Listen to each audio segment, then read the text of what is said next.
Welcome to the Slow Wine Guide 2021. I'm Deborah Parker Wong, and I'm here with Andrew Bandy Smith from Antiquum Farm in Oregon. Welcome, Andrew. Thanks, Deborah. Great to see you. And you. So for those of you who don't know, Antiquum Farm is a tiny little 140-acre property that's mostly forest with just 20 acres of vineyards in the far southwest corner of the Willamette Valley. So in Oregon, the Willamette is in the northeast corner of the state, ranging from Portland all the way down just south of the town of Eugene. So it's about 160 miles north to south and about 50, 60 miles at its widest, and we're in the far southwest corner of that area, just nestled in the foothills of the Coast Range, about 40 miles as the crow flies from the Pacific Ocean. Great, we've got our dot in the map now. Fantastic. Great. Yeah, absolutely. So Antiquum Farm is owned by Stephen and Nikki Hagan. They've been on property there since 1998. They bought it in 96. And Stephen actually grew up in this part of Oregon. So he's a third or fourth generation Oregonian, and his parents still live a few miles north of him. And they came back from spending time in LA and just wanted to raise a family and do it in Oregon. And Stephen wanted to farm. And so that's where Antiquum Farm got started. So today we— Good provenance, good provenance. Yes, that's right. Homegrown provenance. Yeah. So today we farm 6 acres of Pinot Gris, so less than 3 hectares for the Europhiles and all of us, and 14.5 acres of Pinot Noir, which is just under 7 hectare, I think is where the math works out on that. Everything is done using a grazing-based system of viticulture. We farm with sheep, geese, hogs, chickens, a few ducks that don't do a whole lot of good, but they're fun.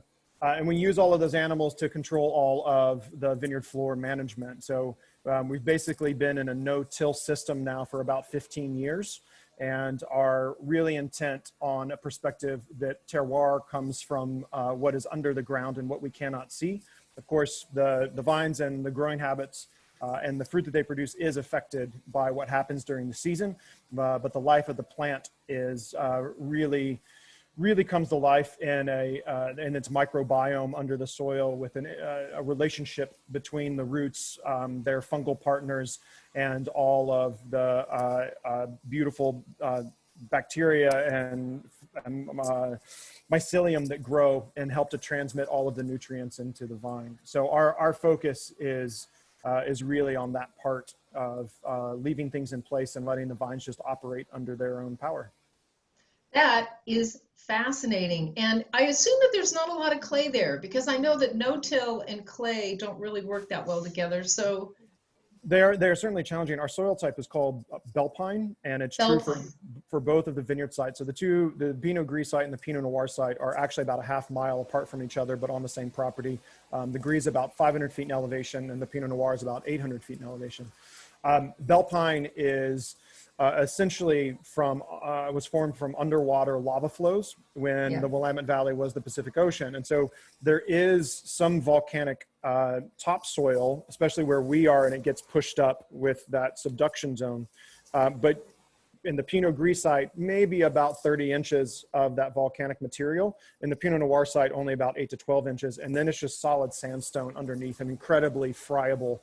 Really easy to break apart. So we don't have a lot of water holding capacity, which makes the no-till piece of it certainly easier to do. I mean, I'm certainly one to think that even in heavier clay soils, no-till still works well, but you just got to take more time building up the populations within the soil that allow the oxygen to actually move through it. The less we drive tractors over things, the less compaction we get. And of course, clay soils are already compacted. So that's certainly more of a challenge there as well. Right. Well, thanks for that very clarifying answer. I really appreciate that. Gain more insight into how these practices work across different terroirs. It's great. Well, let's dive in. Let's get to it. I'm really eager to taste the wines. Yeah. So, wine number one. Wine number one. So we are currently bottling 4 different Pinot Gris from the 6 acres that we have planted. Two of them we'll taste today. This first one is Daisy. And what we have found over the years is that even within that 6 acres, there's some interesting topographical shifts within the vineyard. So you kind of think of it as a bow shape a little bit. The middle 2/3 are fairly even. The eastern side hills up pretty dramatically, and the western side just comes up a little bit. You also have to know that the vineyard is surrounded on 3 sides by forest. So the movement of the sun is very, very interesting in how it affects those different parts. So is Daisy an east side or west side? Daisy's the middle. Oh. So, and it typically comes in 2 picks because that's the most even growing area. It seems to be the place where one, we get 2 different chemistry profiles. So with the 2019 vintage that we're looking at today, the first pick for Daisy was on September 27th. And then the second pick wasn't until October 11th.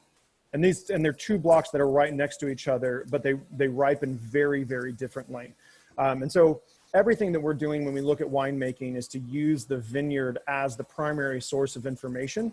And as we've gotten more intense over the years in our own sampling practices, Stephen farms by observation.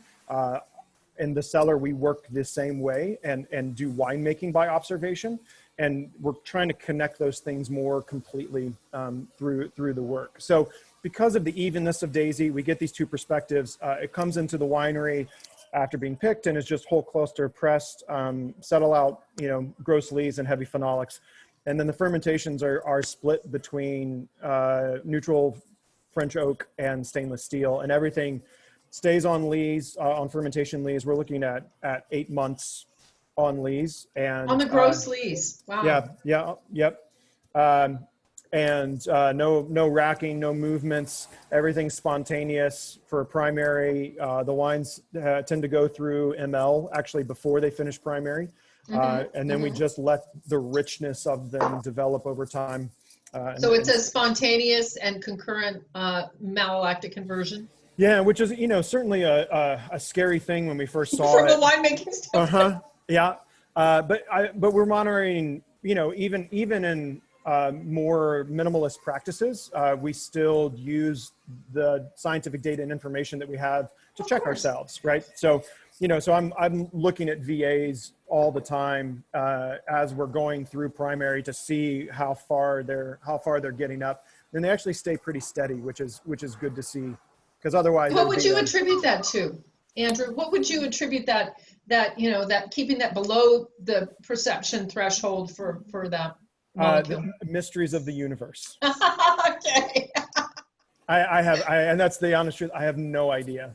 Well, it works. It could be stability, health, just the microflora of the winery. Could be anything. Yeah. I mean, it really is. And I think that part of that observational work of farming that we bring into the cellar is that we're very rarely looking at cause and effect and really interested more in correlation.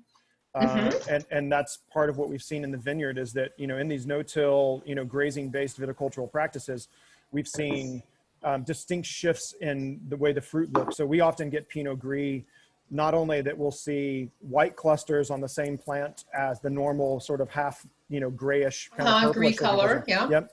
But we also see it on individual berries, and we see it on on the same cluster. Like we'll get berries that are split in a line where half of it is green and half of it is that sort of gray color. And it happens all over the vineyard.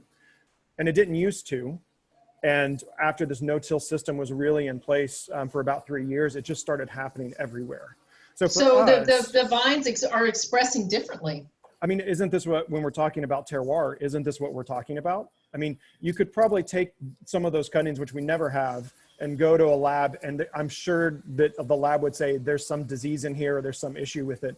And for us, it's just like, well, yeah, but that creates diversity. Like, if the plants are healthy and they continue to grow, some plants die, some stay. Like, we don't want to just keep forcing ourselves into the midst of it and let things live as much as they can in this sort of self-sustaining system that we try to protect for the plants themselves. It sounds like I'd like to be a vine in your vineyard. Okay. It's a pretty cool place. Yeah, I think I would be happy there. Okay, let's talk about the the intention for the style of the wine. We talked a little bit about the winemaking practice and the wine Yeah. growing and winemaking practices, but talk a little bit about is this a wine style that's made with any intention, or is this what the vineyard gives you? I would, I don't like, I think style is overused in the wine industry. And I think there's sometimes it gets ascribed, a little too often. And certainly like, depending on where people work and how they work, I can certainly see where it is appropriate. But I don't even think about it. When I'm looking at the work that we do at Antiquum Farm, it really is pursuing terroir at the deepest level that we possibly can, and letting the wine show up in a shepherded path, but in their own form. So for instance, if for some reason the Pinot Gris didn't go through ML, I would not then go try to fix it.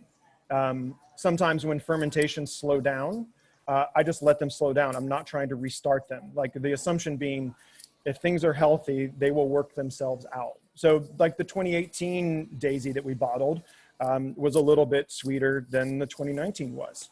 And that's totally fine, and just the way that it goes. I love it. And the folks that enjoy these wines are going to be looking for that vintage variation. Yes. And that unique signature for every single vintage that you make. And it's really going to be an expression of place. And that's exactly what we're here to talk about and what we're here to do. Absolutely. Great. So I'm just getting lots of delicious pears and probably about 20 different varieties of pears. That sounds about right. And some apple, a little bit of golden apple, but there's definitely physiological ripeness here. There's delicious acidity, but it's very much cloaked in all of this beautiful fruit. So I think those are the best tasting notes I've ever heard given on the wine. So you're hired. Okay, great. Well, you're welcome to just snip them right out of the guide and plunk them right into your spec sheet if you do spec sheets. Okay. That sounds good. Great. Well, thank you. Well, this is really for me a very much a unique expression of Gris. I've had quite a bit of it actually from Oregon, so it's not like I'm not familiar with what I've tasted. What I've tasted from the grape in that terroir in the past. Yeah, we actually often have conversations about, which we can't do legally yet, about not putting grape varieties on our labels anymore because of how they do not, like, they have frameworks of the varieties of Pinot Gris, Pinot Noir, but they don't taste in any sort of classic mode, typically for the variety overall, and then of course specifically for Willamette Valley or for Oregon. Like they're very, very much their own thing. And so when I hear things like that, my answer is always like, yep, that is, then we're on the right path. That's for sure. Okay. Great. Well, let's take that path right to wine number 2. Yeah. So this is a Rosa. A Rosa. A Rosa. What is this? Is there a meaning to the name? It is a made-up word. I love it. Fantasy. Yeah. Certainly the color of this Pinot Gris shifts. And it was initially, when we started looking at bottling a rosé kind of wine from Antiquum Farm, we decided that Pinot Noir was not the best option and started looking at Gris. And so the Arosa of like the aura and a rose and rosé all kind of banded together to form that word. But we have actually gone now away from rosé, and this wine again finding that expression from the vineyard. So this just comes from the farthest eastern side. So it hills up, and with a hill always comes erosion. And so the topsoils are very depleted there. There's less water holding capacity than the area for Daisy. And with that, we get, smaller canopies, fewer clusters per vine, smaller berries, and there's a lot of intensity there. And then it just gets all of the western sunlight. So It really gets ripe, and it's the first thing that gets picked every year because the sugars are going up so quickly. But we also know with that intensity and this shift in skin to juice ratios and all those kind of more technical things, that there's an expression there that getting the juice in the skins and contacts is going to create a different expression for the wine. So this is 72 days, destemmed, 72 days in a cold soak like we would do a red fermentation. Yeah. But then draining out the juice, digging out the tank and putting the grapes in the press, and then recombining the two elements. So with that skin contact, so we're not fermenting on the skins with this wine, but So we're you're getting, keeping it nice and cold. yep, but getting all of those textures and those other floral and really interesting flavors that we know And are this trapped. is whole cluster, right, Andrew? No, this is destemmed. Destemmed. All right. Destemmed. Yep. All right. Because we don't want like the green side and the catechin. Yep. Yeah. So this then, with all of that extra phenolic material, is all done in used French oak. So standard barrels, Burgundy barrels, and for fermentation and for aging, 100% in wood. Wow, the amount of DE that's in this wine it's just so apparent to me on the mid palate. And I know we don't measure dry extract here in the US. It's not one of our metrics typically, but it right away, it's the first thing that strikes me about this wine. And in a lineup, I would put it in a lineup of wines that have higher levels of dry extract. Yeah. I think that, I mean, certainly that when we think of like, so much a Pinot Gris, Pinot Grigio, they're like you mentioned before, like they're meant to go for a certain style. They have a framework that they go into. The viticultural practices are built to that as well. And what we're looking for is that incredible expression that gets back into what our vineyard is. And for me, looking at Gris as sort of a three-dimensional object, where the acid in here is a little bit less, not just because of ML, but because of being on skins. I actually saw a higher pH increase this year than we had in previous years. But with that phenolic presence coming in, there's sort of an acid phenolic replacement that happens that I just find fascinating about the variety. But if we don't grow it in order to capture all of the beautiful things that come from ripe Pinot Gris skins, then we often end up with bitter, sort of quinine kind of perspective, which is useful for a stylized wine of a certain sort. But yeah, bitterness can be complexity. Absolutely. Yeah. It's just not the thing that we find that expresses this eastern hillside of the small field that has a Pinot Gris in it at the farm. It's definitely very floral too. It's the aromatics are terpenic. There is rose there. It's really very, very apropos, the fantasy name. Well, what a treat. Delish. I'm glad you like it. Love. Okay. Good. Love works too. Yeah, love works too. Just fine. Okay. Wine number 3. So this is the 2000. Oh, so that was 2019 on the Arosa as well. This is the 2018 Jewel Pinot Noir, spelled J-U-E-L. Jewel is Stephen and Nikki's son. He's 13, and he is his father's child. He is adventurous and wild. His current projects around the farm mostly include burying all sorts of different lines, and he works on the we have overhead irrigation for frost protection in the Gris vineyard, so he's out repairing irrigation lines. He builds knives. He has a forge that he built from hand, and I mean, the kid is he's fantastic. So Daisy is Stephen and Nikki's daughter, who's just finished high school this year, so each of the kids get their own wine, and it works out for them, which is good. Keeps them from fighting with one another. It's nice. They got the boy and the girl and the white and the red. That's right. That's right. So that works out. So Jewel is the only Pinot Noir that we bottle that includes all of the 6 different selections planted on that 14.5 acre vineyard site that's up at 800 feet in elevation. So again, we have a shape of a vineyard that's really interesting, that it does have more of a bow shape. So going from higher elevation on the western side this time to down and then back up a little bit, evening out on the eastern side. We just really started wanting to give this wine its full due in the midst of the others. And what that started with 2018 was basically mimicking a Massal selection pick. So going and equitably from each of the 6 different blocks, harvesting 1 ton at essentially an average level of ripeness for the entire vineyard. And it all gets co-fermented together with 25% whole cluster in that tank. And then we go back in, and over the next 3 to 3.5 weeks, as we do our really micro pick at optimal ripeness for what we consider that to be, as we then ferment and barrel those wines and age them, Jewel starts with that base of a single day pick, and then we build back in through the blending process to find that full expression that really shows the shape of the vineyard, hopefully within the wine itself. So I'm often thinking about where is its high tone, where is its depth and roundness in the mid palate, and then where is that tension on that backside, like you're kind of walking down and then back up the hill again. Wow, that is a really, really compelling visualization of the wine, connected directly to the vineyard. Wow. I was once told by a wine writer that there's nothing worse than a winemaker with an idea. So I'm always checking my own concepts to make sure that we can, make it work in practice. And this is one of those places that, Okay, I'm going to get on the record and say there's nothing worse than a winemaker who doesn't have ideas.